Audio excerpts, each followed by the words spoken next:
5 years after losing my son, I discovered my $20,000 monthly payments were funding a lie. My grandson warned me something was wrong, and when I confronted the landlord about the soaring rent, I found a criminal in the crawl space. Now, I must choose between justice and a crushing family debt.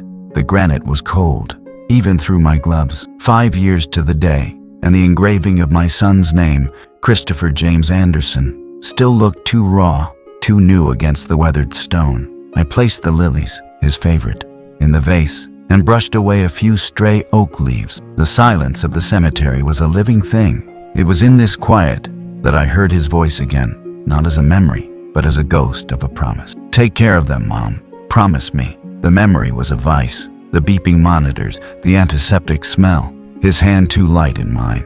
The cancer had stolen his strength, but not his fear for his family. Amanda, hovering tearfully with baby Brandon in her arms. "Of course I will," I'd whispered, pressing my forehead to his. "I will always take care of them." It was an oath sworn in the shadow of the unthinkable. That promise became a ritual, etched into the first Monday of every month. At 9 a.m., I would log into my banking portal. The transfer screen was my altar. $20,000 from my account to Amanda's. The memo line always read the same. For Brandon, it was never just money. It was a lifeline I was throwing across a continent, from my Chicago apartment to her Los Angeles home. It was my monthly whisper to my son. I am keeping my word. For the first 2 years, Amanda's gratitude was palpable. The thank you texts were effusive, filled with photos of Brandon at the park, blowing out birthday candles, holding a report card.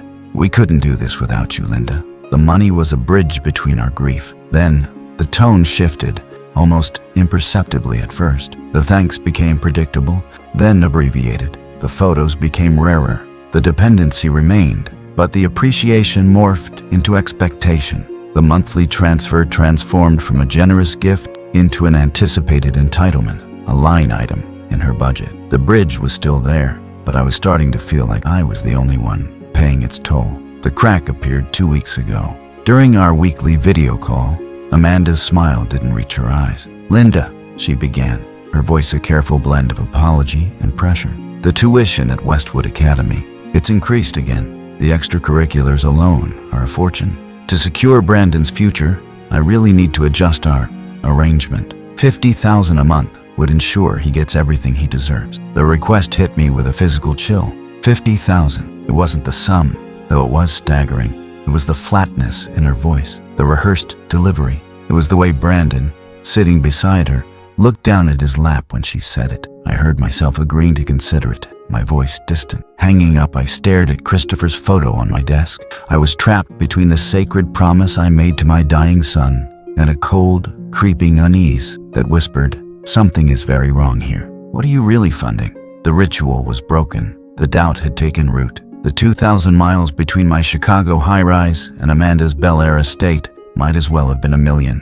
Our connection had been reduced to a 13-inch laptop screen, a weekly ritual that now felt less like a visit and more like a performance. Every Sunday at 7 p.m., Brandon's face would appear, but the boy I saw was growing more distant by the week. Amanda had perfected the art of the staged scene. She was never fully in the frame, but always present. A hand on Brandon's shoulder, a voice just off camera prompting him. "Tell Grandma about your soccer tryouts," she'd coax. His answers were polished, generic. "They went well. I'm trying my best." He recited lines about school and friends, but his eyes, those windows to his father's soul, never truly lit up. They'd dart toward the edge of the screen, checking for her cue. Then, the technical difficulties. Like clockwork, 10 minutes into our call, the connection would falter. "Oh, Brandon, the Wi-Fi is acting up again," Amanda would call out, her voice tinged with plausible frustration. The video would freeze, pixelate, and die. My texts afterward, "Should I call back?" would be met with, "So sorry, the router just died for the night." It was too convenient, too consistent. I was being managed, my access controlled. My investigator's eye, honed from decades in finance, began cataloging the background of their supposed modest life. During one frozen frame, I spotted it. The distinct, sleek base of a $5,000 Swedish air purifier in their living room.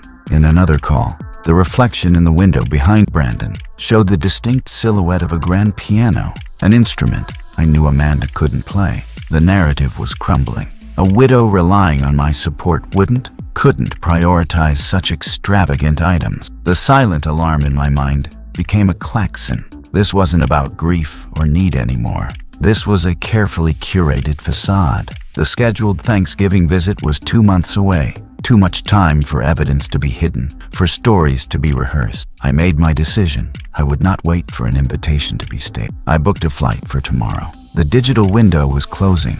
It was time to see what was really on the other side of the screen. The Uber pulled up to iron gates that swung open with a silent, automated grace. The house wasn't a home. It was a statement. A sprawling, modern mansion of glass and pale stone, all sharp angles and reflective surfaces glaring under the California sun. It looked less like a place to live and more like a museum of contemporary architecture. Before I could even ring the bell, the massive front door flew open. "Linda, you made it." Amanda's embrace was too tight, her smile too wide, her energy a frantic buzz. What a wonderful surprise. The performance was already exhausting. Behind her, the foyer soared 2 stories, all marble and minimalist art. It smelled of lemony polish and money, not warmth. Then Brandon was there. He didn't say a word, just buried his face in my sweater, his arms wrapping around my waist in a grip that felt less like a hug and more like a lifeboat. I felt his small body tremble. "I missed you, sweetheart," I whispered into his hair, my eyes meeting Amanda's over his head. Her smile remained, but her gaze hardened for a fraction of a second. The tour began. "This is the great room, the chef's kitchen, the media suite." Amanda narrated like a real estate agent, but my attention was on the details she skipped. A long corridor leading to the west wing had a sleek, keypad-lit door. When I drifted toward it, Amanda smoothly pivoted, linking her arm in mine. "Oh, that's just storage and the utilities, a mess. Let me show you the patio view." In the kitchen, a uniformed chef prepped canapes, but when I asked if he lived on the property, Amanda laughed too brightly. "Goodness, no. He's just here for party." The entire house hummed with a low electronic frequency. A soft, digital beep would occasionally sound from a wall panel, and Amanda's eyes would dart toward it. The luxury was undeniable, but it felt sterile and monitored. Every plush sofa, every abstract sculpture seemed arranged for a viewing, not for living. Brandon followed silently, his eyes wide, watching his mother constantly. This wasn't a sanctuary for a grieving family. It was a beautifully constructed cage, and my gut told me I was now inside it with them. The first night, I pretended to sleep. The house, so quiet by day, came alive with tense, nocturnal energy. Around 1 a.m., I heard them. Hushed, sharp voices from the far wing. A man's low baritone, angry. Amanda's pleading whisper. I couldn't make out words, only the violent current of an argument. My bedroom door was unlocked. I slipped into the hallway, guided by the faint glow of emergency floor lighting. Brandon's room was at the end of the hall. A soft strip of light shone underneath his door. I tapped gently. It opened immediately. He was fully dressed, sitting on his bed in the dark, his face pale in the light of a silent tablet. His room was a smart room, a camera lens and the smoke detector, a sensor on the window. He put a finger to his lips, his eyes filled with pure fear. He led me silently to a linen closet in the hall. Inside, surrounded by the scent of lavender, he didn't speak. Instead, his hands shook as he pulled a crumpled piece of math homework from his pocket. He thrust it into my hands. In the dim light, I read his hurried, childish scrawl. "Don't give more dollars. He is back. Basement. She will send me away if I tell." My blood ran cold. "Who, Brandon? Who is back?" I whispered urgently. "The man downstairs," he mouthed, tears welling. "Mom says he's dangerous. She says if you find out, they'll take me, and I'll never see Dad's grave again." The manipulation was as cruel as it was effective. Before I could ask another question, the distinct click of heels on marble echoed down the hall. The sound of Amanda's footsteps, precise and approaching. Brandon's eyes flashed with panic. He pushed me gently back toward my room and silently closed the closet door, disappearing into the shadows just as his mother's silhouette rounded the corner. The note, now a burning secret, was clutched in my fist. By daylight, the house returned to its performative normalcy. My mission became reconnaissance. I offered to help Amanda in the kitchen, studying the floor plan. The pantry was the anomaly. It was disproportionately large, with a heavy modern door that was conspicuously locked, a stark contrast to the open, airy design of the rest of the home. "Oh, that old thing's jammed," Amanda said with a dismissive wave when I mentioned it. "I'm in the middle of a massive reorganization, total disaster zone." Her laugh was brittle, but when she thought I wasn't looking, I saw her palm press against a subtle biometric pad beside the frame, and I heard the solid thunk of the lock disengaging when she fetched olive oil. Later, I found a moment alone near the door. I placed my hand on it and felt a faint, consistent vibration, the hum of a separate HVAC system running intensely. Kneeling to tie my shoe, I saw the floor. It was spotless, no scuff marks from appliances being moved in or out, no indentations from heavy storage. It was as clean as a showroom, not a working pantry. That night, I waited. I'd noticed Amanda taking a sleeping aid with her evening tea. When the house fell into a deeper silence after midnight, I moved.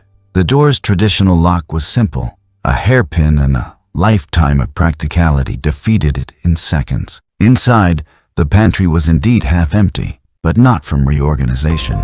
In the center of the room, clear of any shelves, was a seamless, flush floor hatch made of reinforced metal. Set into it was a sophisticated digital keypad and a small dark lens for a retinal scanner. My heart hammered. This was a vault door, not a cellar entrance. I couldn't crack this, but I could perhaps see how it was open. Using a small dental mirror from my toiletry kit, I angled it to catch the light on the keypad. There, in the stark LED glow, I saw it. 4 smudged keys, worn cleaner than the others from repeated use. A 4-digit code. It was a fragile thread, but in this high-tech prison, it was the only one I had to pull. The metallic snick of the lock disengaging was the loudest sound in the silent house. The hatch was heavier than I expected, opening on silent hydraulic hinges to reveal a steep, carpeted staircase. Warm, filtered air wafted up, not the damp, earthy smell of a basement, but the scent of leather and expensive electronics. I descended into a different world. The basement was a fully finished luxury apartment. A sectional sofa faced a wall-sized home theater screen. A kitchenette with a wine fridge and marble countertops gleamed under recessed lighting. I moved past a rack of expensive suits and a case of high-end gaming consoles. Then, from around a corner, I heard a man's voice, relaxed and arrogant. "Yeah, another month, another $20K in the account. The old lady's a faucet. Just gotta keep the kid quiet and we're golden. She'll never know." I knew that voice. Peering slowly, I saw him. Jason, Amanda's older brother. He was lounging in an Eames chair, phone to his ear, looking utterly at home. My mind reeled. Jason was supposed to be serving a 7-year sentence for wire fraud and securities manipulation. The last I'd heard, he was in a minimum security facility in Nevada. But here he was, living in subterranean luxury, funded by my monthly wire transfers, the money I sent for Brandon's school and security. The gravity of the deception crashed over me. My grief, my promise to Christopher, hadn't been funding my grandson's future. It had been funding a fugitive's comfortable hideout, while my real grandson lived in fear upstairs, threatened into silence. The $20,000 wasn't support. It was a ransom I'd been blindly paying to keep my own family trapped. The sudden, blinding flood of overhead lights made me gasp. I spun around. Amanda stood at the top of the stairs, the open hatch framing her. She wasn't angry. She looked resigned, cold, and terrifyingly calculating. "You just couldn't leave it alone, could you, Linda?" she said, her voice flat as she descended. "The money wasn't enough. You had to have the access it too. What have you done, Amanda?" My voice shook with fury and betrayal. "That man is a wanted felon. He's my brother," she snapped, her composure cracking. "He never went to prison. He fled before sentencing. They came to me and I didn't know what he'd done at first. By the time I did, they said I was an accomplice. The payments weren't for Brandon. They were for my silence, to keep him hidden, to keep me out of jail." Jason had strolled over, a smirk on his face. "Hello, Linda. Nice of you to drop in. Now that you're here, we can renegotiate terms." He held up his phone. "You'll transfer $1 million to an offshore account I designate. A final severance packet." "Or what?" I demanded, my financial executive's mind cutting through the fear. "You'll hurt me. The police will be here before the transfer clears." "Or," Jason said, his voice dropping to a sinister purr. "I released these documents to the press and the Bar Association, showing that your precious grandson, Brandon, isn't Christopher's son at all. He's mine, a paternity test from a very reputable, very discreet lab. How will your high society friends, your late husband's legacy, enjoy that scandal?" The threat was a physical blow. It was a lie. It had to be. But the damage it would do was real. At that moment, a series of solid thunks echoed through the house. Amanda looked at her phone, her face paling further. The system. I just initiated full lockdown. The doors and windows were all locked in. I was trapped underground, not just with a criminal, but with a blackmailer who held what he believed was the key to my family's entire reputation. The sterile basement walls now felt like the sides of a coffin. Panic was a luxury I couldn't afford. Jason demanded I log into my banking portal immediately. "Use my laptop," he ordered, shoving it toward me. My mind raced. My financial background wasn't about wealth. It was about risk assessment and contingency planning. "I need a secure token from my phone for a transfer that size," I stalled, my voice artificially shaky. "It's upstairs in my purse." "Not a chance," Jason snarled. Then I remembered Brandon's school tablet. He'd left it charging in the kitchen nook upstairs. It was connected to the house Wi-Fi. If I could access any communication app. I need to sit down," I gasped, letting my knees buckle.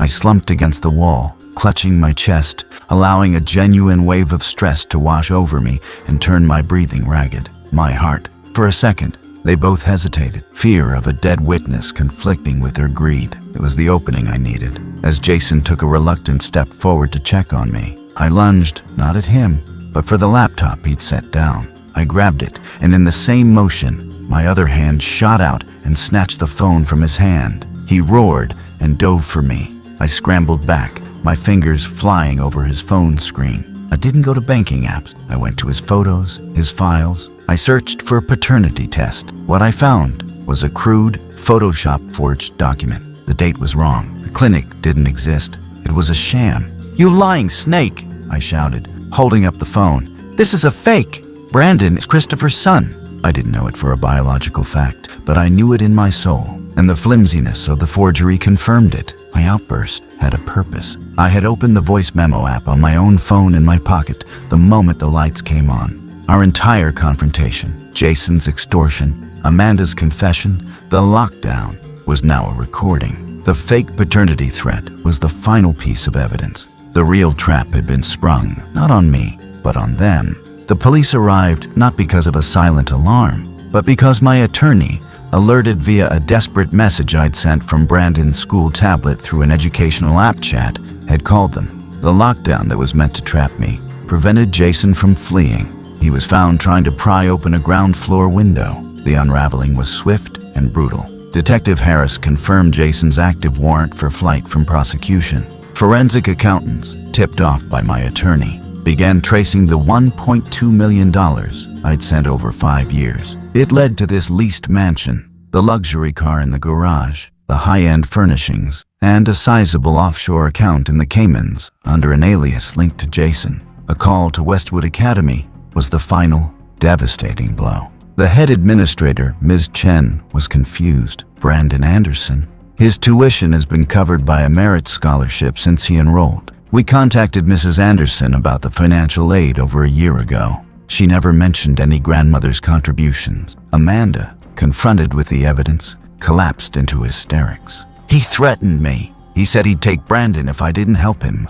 The money, I just wanted us to be safe." Whether it was coercion or complicity no longer mattered to the law. She was arrested for accessory after the fact and conspiracy. The emotional wreckage was personified in Brandon. He ran to me, sobbing uncontrollably. "I'm sorry, Grandma. I'm so sorry I didn't tell. She said they'd take me away from you forever." I held him, my own tears falling into his hair. The weight of his silence, borne by a child, was the greatest crime of all. The opulent mansion, a monument to deceit, stood around us, now just a crime scene. 6 months later, the legal proceedings grind on. Jason awaits extradition and a new sentence. Amanda's plea deal is being negotiated. Her fate is now in the hands of the same system she helped evade. The mansion, of course, is gone.